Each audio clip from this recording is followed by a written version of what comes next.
It's a great pleasure to have a couple of former St Kilda players with us who are also heavily involved with the Sorrento Football Club. Troy Schwarze has been a legend of this football club for a long time. He coached them to a premiership last year. Troy, you're just stepping away a bit at the moment, but still enjoying coming to the footy to watch the mighty Sharks play. Yeah, I love watching the boys play.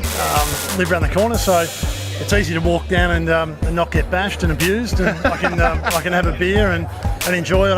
I don't have to limp home and then limp for the next few days and worry about getting up to play next week. When you first came to the club, did you think you'd have as long as association as you have had? Not really. I did promise Rob Pitt that I wouldn't be a fly-in, fly-out, and I wouldn't play at other clubs, and I stuck true to that.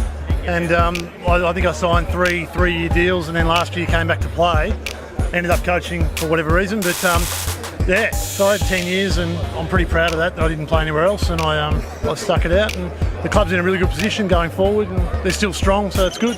Why are they so strong? I think it's good people around. You know, the committee, the club's run really well. I know that a lot of people are envious of the club, but it's run by business people. It's not run by fathers of players, so no one has an influence in terms of why isn't my son playing or why isn't my neighbour playing. They're people who just love the town, and the club is part of that. And a lot of the people that run the club believe that if you've got a good town, you've got a good footy club, and vice versa. So that's why we're a good club, is because people are invested, and the people do it for nothing. It's amazing what they do in the luncheon every week, and other clubs try and do it, but they just don't have the people that we have that can do it.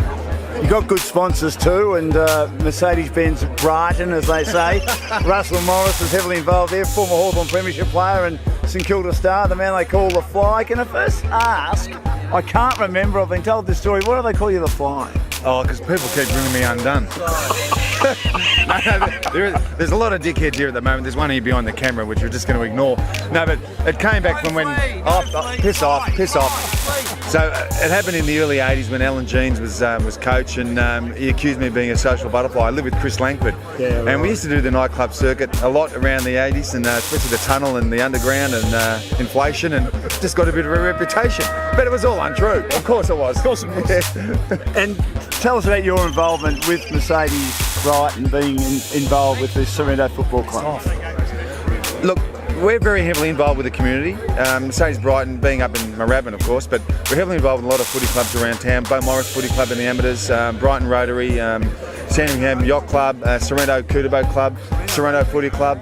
So getting involved in all that sort of stuff, and it's all about getting involved with community and getting something back, because they're good teams, good people, as Troy just mentioned, and this club here is a great club. And also, Troy mentioned he lives around the corner. I've got a place around the corner as well, so you walk down here on a Saturday afternoon, have a couple of coldies, watch the footy, get involved with all the people, have something to eat, and it's a great time.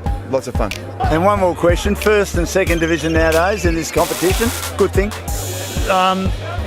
Look, it's probably good and bad. I don't think it's great because of the crowds. And you look today, this used to be packed. If we played Rye or Dramana, this was packed.